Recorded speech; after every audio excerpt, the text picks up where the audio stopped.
Hey, how's it going guys? My name is Eelwood and today, as previously promised, we are looking at a horror game called The Beast Inside, an indie game just made available on PS4, Xbox One and Steam, and to answer the ultimate question, is it worth your time?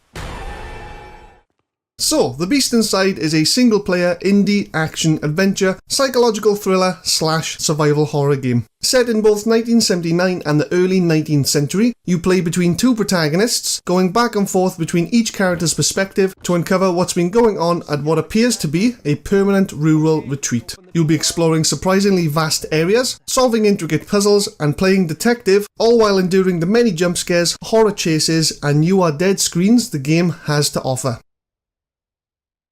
So, aesthetically, for a start, the game looks pretty amazing. So amazing in fact, I had to lower the quality just a tad to get a consistent 60 FPS while recording, which is pretty rare for an indie game. The quality of the visuals really do give everything in the game that very robust, realistic feel, especially at night or in darkness, making the very unusual things you'll be seeing stand out very well and actually scare you. Colours used are surprisingly bright for a horror game, I have to say. The general scenery looks pretty vibrant and welcoming. Buildings are usually quite charming and well thought out, but take away the light and the game's ambience becomes completely different, as you can see. Lighting effects are very good, as you'd expect from a first-person horror game. Plenty of looming darkness, flickering lights, and shadow effects that definitely add to the feeling of tension you feel as you play. Fortunately though, due to the plentiful environmental lighting, very rare would your character's light source like matches or torches be mandatory and most of the time optional, unless you're in very few pitch black areas of the game, which isn't often. No other noteworthy visual effects other than the occasional fire or explosion here and there, but pretty decent regardless. General textures and detail are probably the best part of this game's visuals. Material textures like wood, stone and bark look very good, water effects are nice,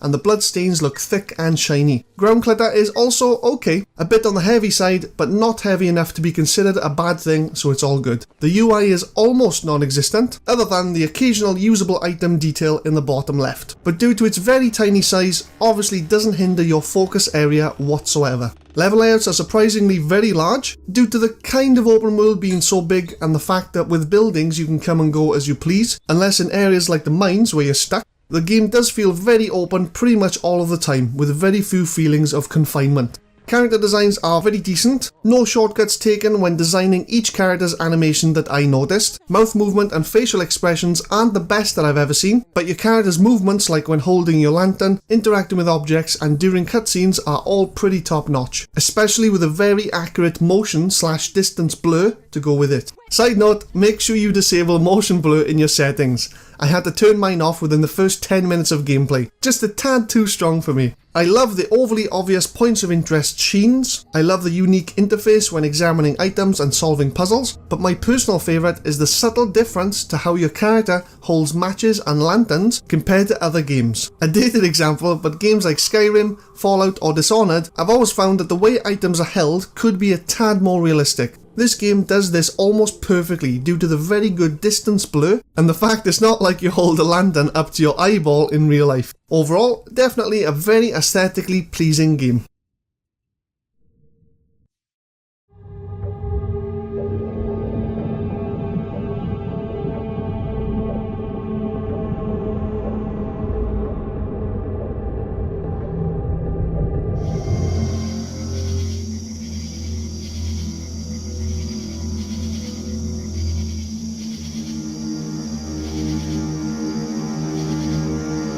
The OSTs from The Beast Inside are actually pretty good. I was very surprised by the quality of each track considering it's an indie game. Very drawn out, high and low creepy sounds used in combination to give a very consistent, eerie atmosphere to pretty much every area in the game. I really like their constant use of trumpet-like sound effects to add to the tension, and the use of vocals for the high-intensity chases too. Very impressive. I also like the very dramatic soundtrack change cues when transitioning between fear of the unknown to fear of what's in your face. On many occasions I jumped out of my skin when playing too, which you can tell due to my mouse going fucking crazy on the screen. The other sounds that add to the ambience of the tracks, like the creaking wood sounds, environmental sounds, and the very unusual distance sounds, really demonstrate the game's high sound quality. Again, very impressed. The voice acting is pretty decent as well. Fully voiced cutscenes and the fact that your character talks to himself quite a lot in-game, definitely a sound quality that exceeded my expectations.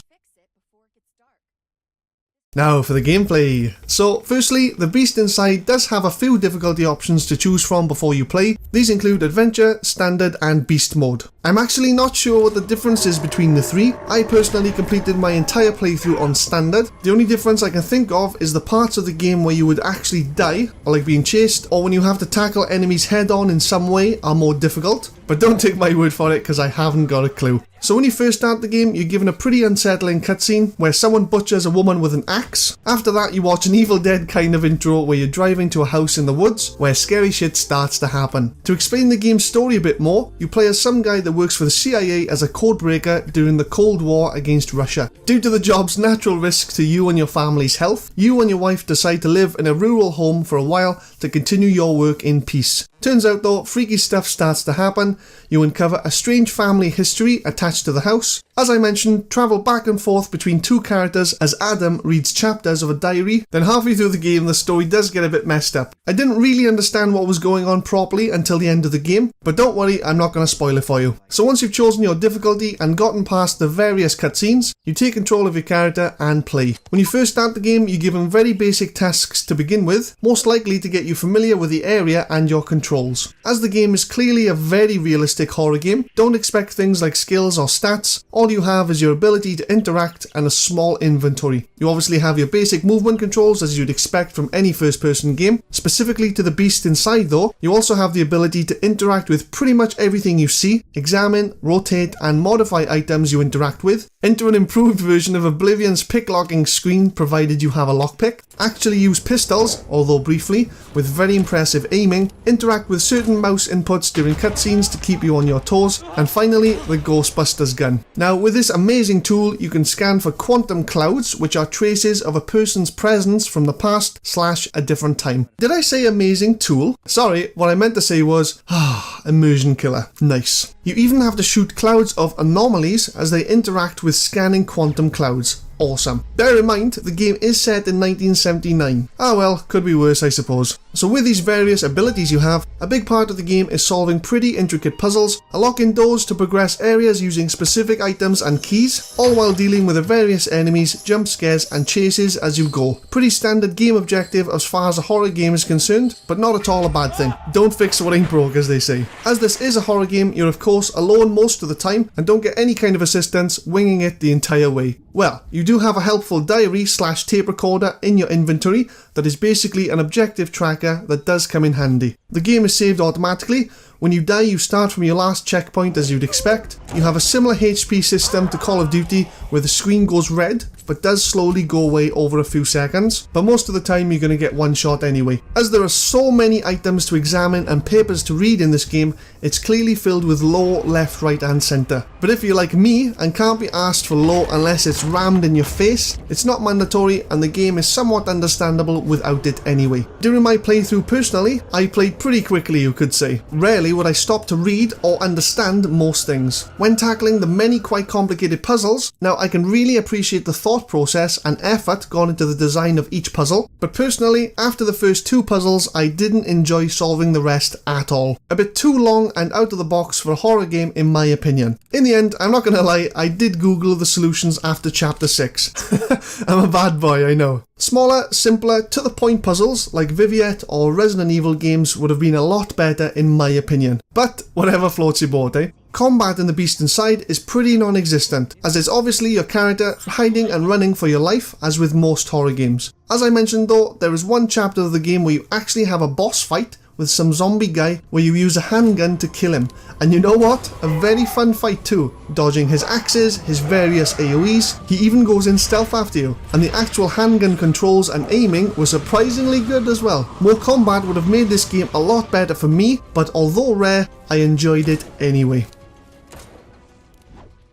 So for the ultimate question, is it worth your time? Its stunning aesthetics, eerie soundtrack and core concept create a potent, tense and unforgettable horror experience, although realistic, can diminish immersion at times. I'm going to give this game a 4-star or 76 out of 100. If someone asked me directly, Zealwood, is it any good? My answer would have to be, it's alright. It's alright. There's a few things I really like about this game, but there are also a few things that I really don't. The parts of the game where you're being chased by someone or something are fucking amazing. The entire mine area and the spooky inn are by far the most fun locations in the game. And the first few chapters you experience are scary as hell and really throw you straight into the game, which I like. A few things I didn't like though, voice acting can be completely off at times, which does put me off. For example, there's a part where you put your hand in a deer's guts to retrieve a fuse. Your character shows signs of great disgust in his voice. He says the people are after him and that himself and his wife are in danger. He goes back to his house, sees his wife and has a completely different tone of voice with no signs of distress from earlier whatsoever. Or another time where you argue with your wife with distress in your voice, pull out your Ghostbuster gun thing, then within 2 seconds you're back to your standard voice with no anger aftermath from the argument that took place literally 2 seconds before. Absolutely kills the immersion for me, and it's quite surprising how often this happens. As I mentioned earlier, just the existence of the Ghostbuster gun thing alone also takes away so much immersion for me. It's way too far-fetched to be in a realistic 1970s horror world. Bad idea. And finally, the puzzles. Like I said, good effort on them, very well made and intricate in my opinion, but way too intricate for a horror game. By the time I did a few of them, I just couldn't be asked to do any more. I buy a horror game to experience consistent, high quality fear and tension, not stare at a mandatory puzzle box for 20 minutes with the whole world frozen around me as I figure out how to solve a puzzle that I'm not going to feel satisfied for completing anyway. Everything else about the game though, very high quality, consistent and fun. If the entire game was made up of only the haunted inn, the mines, the swamps, and the various chases combined with simple real-time puzzles like the mine candle puzzle or the occasional simple 2 to 5 minute puzzles like from Resident Evil games, this game would have been amazing just with those few things. And if they thought of an alternative to that silly Ghostbusters gun. Either way though, the game does get a solid 76, was more fun than a chore to complete, and does make it onto my alright recommendation list. Well guys, I hope you enjoyed the video. If you did, leave a like, subscribe if you want to see more games I'll be reviewing each week, and let me know what you guys think of the silly 6-second funny clips that I've been putting at the end of my videos for a while. I don't think I've asked your feedback on it guys, and I would really love to know. But as always, all the best guys, take care.